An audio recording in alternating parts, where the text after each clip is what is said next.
ఆ తర్వాత విరాట పర్వం ఎలా పడింది సార్ స్టెప్?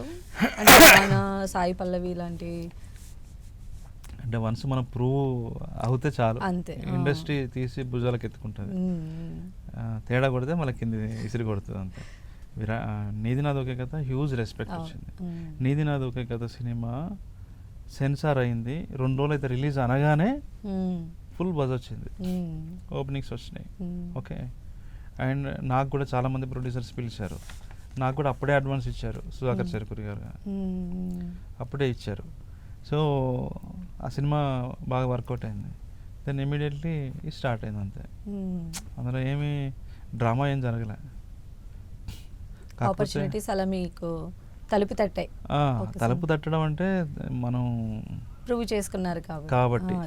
లేకపోతే అప్పుడు ఏంటంటే ఎవరో ఇట్లాగే తెలుగు వన్ వల్ల ఎవరో బిఫోర్ నీది నాది ఒకే కథ రిలీజ్ నెక్స్ట్ ఎవరితో చేస్తున్నాం అని అంటే, నెక్స్ట్ ఒక ఉమెన్ సెంట్రిక్గా చేస్తున్నాను అంటే ఎవరు హీరోయిన్ అని అడిగితే సాయి పల్లవి లాంటి అమ్మాయి కావాలని చెప్పిన. సాయి పల్లవితో వేణు ఉడుగుల సినిమా అని 2వ సినిమా అని రాశారు. అది సాయి పల్లవి చూసింది. ఎందుకు ఆమెకి ఎట్లా తెలిసింది అని అంటే, వేరే వాళ్ళు అడిగారు, ఆమె ఇప్పుడు పడిపడి లేచే మనసు చేస్తుంది, ఈ సినిమా చేస్తున్నారంటే లేదు నేను చేయట్లేదు, నాకు ఎవరో తెలియదు, ఎవరైనా అది అని అంటే అప్పుడే శర్వానంద్ గారు ఉన్నారు అక్కడ. అరే ఇతను మంచి డైరెక్టర్, అప్పటికి ఆయన ఆ సినిమా చూశాడు, రిలీజ్ అవ్వలేదు కానీ తెలుసు ఆయనకి బిట్స్ అండ్ పీసెస్. విష్ణు గారు వాళ్ళంతా ఫ్రెండ్స్ అనుకుంటారు.